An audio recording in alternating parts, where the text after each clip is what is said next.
Howdy, thanks for joining us for another edition of Beyond the Stream.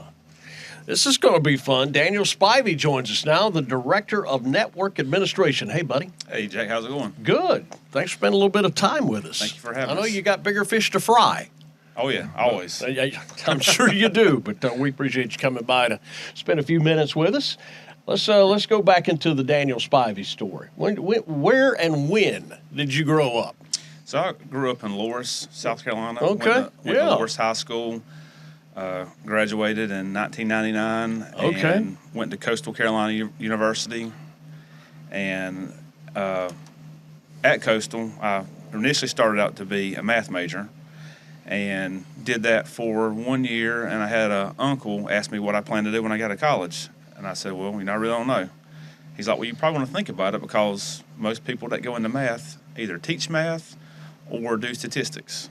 Neither of those really interested me, so I thought about it. Said, well, maybe I'll do computers. I like computers. Mm-hmm. So switched to that, and the rest is history. How about that? Yep. Yeah. Math major. Yep, that was an interesting one. I actually taught at the math lab at Coastal for a while. Not taught, but tutored. Uh-huh. So I would tutor students that would come in with problems, and I would kind of help them and send them on the right path and help them whatever they had a problem with. Math was not my strong suit at all. Yeah, what was yours? Recess? Recess? Yeah. No, hey, there's something lunch, for everybody. I did pretty well at lunch. No, I was more into writing. Writing. Yeah, English, language arts. Yeah, I avoided that as much as possible. It's strange what we are drawn to, especially as kids. And yeah, I really enjoyed numbers, math. It just made sense to me. It didn't take a lot to interpret things like in English. I could just look at a math problem and figure it out, and there was always a right answer. Mm-hmm. Writing, it's kind of up for interpretation. Okay, you're right. You ever have family members come to you about tax time, say, "Can you help me out here"? Not a whole lot. Oh, wow, you're lucky then. Yeah. I try to just keep my taxes just for me, and somebody comes with tax problems, I'd say, well, you probably should go talk to H&R Block. Yeah, pass them off to a professional. That's right. Yeah. 1999 over at Loris. I spent a little bit of time over there in Loris. Still have some ties to the community over there. Had a business there from 2007 until 24 with actually a storefront. What was it like growing up over there? It was a lot slower than it is today. Mm-hmm. I can remember growing up and, playing outside, and, sometimes you wouldn't see a car come by for a long time. Now it's, you pull it on my driveway, and I've sit there and wait for a couple minutes. Oh, yeah. A lot of traffic, a lot more rural. There weren't as many homes. There was a lot of, fields to play in, woods to play in, ride bikes. Yeah. You could go a while and not see anybody else. So, a lot has changed. Still a small, tight-knit community, but just a lot more people have moved in. Sure. Yeah, I have missed having some property outside of Loris. Always loved it when I rolled through here from Raleigh. I said, it's a cute little town, and I've always been drawn back to it. But you're right, had a little land out on Red Bluff Road, and talk about an explosion of traffic. Oh, yeah. My. Yep. Yeah, I stay on Highway 66 just off of Red Bluff Road. And there's a lot of traffic. And we actually have a red light now at Red Bluff Road 66. Yeah. Okay. Yeah. Now, whereabouts did they put that? Do you know where Daisy School is at? Yeah, sure do. Right down from Daisy School. Okay. Yep. Yeah, we used to talk about, living in a one-stoplight town in Loris, but now we got a stoplight out in Daisy. That is too crazy. I haven't cut back through there. Is that Colts Ford Road that breaks off of Daisy there to the left, I think, maybe somewhere in there? Colts Ford. Yeah. There's a Colts Neck Road. Colts Neck, that's it. Yeah. Yep. Colt Ford. Yeah, I had a cricket on the line. Forgive me there, Daniel. I'm sorry about that. Yeah. Yeah, I know about where you are. Yep. Yeah. Got some bee farms out there. Some beekeepers make some honey and stuff out there. Oh, yeah. There's several of them out there. Yeah. Yeah, I've seen them, at the Loris Bog Off. I've, seen some people out there selling honey. Oh, sure. Yep. Sure. The bog offs were always a fun thing. That's been pretty much a mainstay of your life growing up. Yeah. And in high school, I was in the band, and so we actually performed at some of the bog offs, some of the parades, and we always participated. And now I take my kids and try to participate and take Sure. it in. It's grown a lot as well. What'd you play in band? I play the drums Oh, okay. You still dabble with drums? every day in my truck.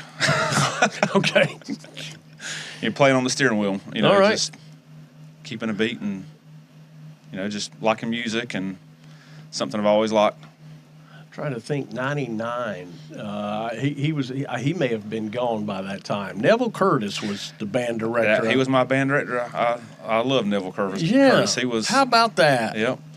Yeah, he was a great band director. He was laid back, cool. He would teach you what you needed to know, and he was probably say more than just a band director. I mean, he was a friend too. Sure. I mean, he was Yeah, a great absolutely. guy. Yeah, I was thinking he might have been out there about Yeah, that he time. was. Yeah. He I think he left. I can't remember the exact year, but I would say it was maybe 95, 96, somewhere around that range. Yeah. Yeah, he was down in Charleston way, down there for a little while. Yeah. Yeah, how about that? Yeah, connected some dots. Yep. Small world. Yeah, it is. Unless you have to paint it. Yep. That gets a little crazy. Yep. Well, how did you end up over at HTC? So at Coastal, in the math lab, I had another friend that worked in the math lab with me tutoring, and she was telling me about an internship program at HTC. So I thought about it, and I had previously applied for a part-time position at HTC and didn't get it. And I heard about the internship program. I'm like, well, maybe I can get that. So I went and applied and got the position. And originally I started out in the repair department. So the repair department was taking the phone calls, and at that time it was mostly just telephone service. Okay. We had TV, but we didn't have too many problems with TV. We had more problems with copper telephone. So I worked in that department for about a year, and my supervisor at the time saw I had a strong technical background. I mean, knew I was going to school for, at that point, I'd switched to computers. So he's like, we need to get you in the IT department. So I was in that department for about a year, and then a position came up in the IT department, and so that's when I made the switch to the IT department. How many guys are over there under your tutelage now? So in my group, I have 22 reports. Okay. I have 2 supervisors and total of 22 people, and we do our cybersecurity, our infrastructure, databases, reporting, and a help desk. So we do a lot. Yeah, I was blown away. I didn't know you guys wrote some of your software. I found that out from one of your colleagues. Yeah, we do. And actually, for my current role, I actually worked in that team writing software. Okay. So we do everything from taking orders to processing orders, provisioning them, reporting. I mean, a lot of that is very complicated software that we have Sure. a lot of great folks that work on it. Some software we do buy, but at HTC we like to do things different in a certain way. Well, you are different. We I mean, are. your We are. business model's different. That's right. We're not your typical for-profit company. We are a member-owned cooperative, and we take a lot of pride in that. We instead of sending profits back to Wall Street, the shareholders, we return those profits back to our members in the form of capital credits. I appreciate it. I always like going to the mailbox and Yep. getting some mailbox money. Yeah, better to get a capital credit check back than another bill. Definitely. Yeah, my HTC experiences go back before I even got here. I bought a company that had been a member of the co-op since 1958. Wow. So, yeah, some of those Early on.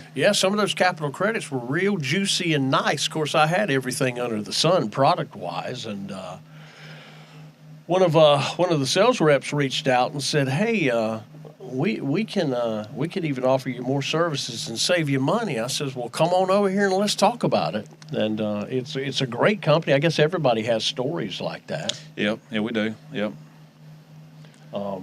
When you were talking about going to HTC, I'm sure over in Loris, people remember the days when you had the party line, or even beforehand of not having telephone service at all. Yeah. So my earliest recollection, with phone service, I remember having, being at my grandmother's house and having the old phone with the little rotary dial.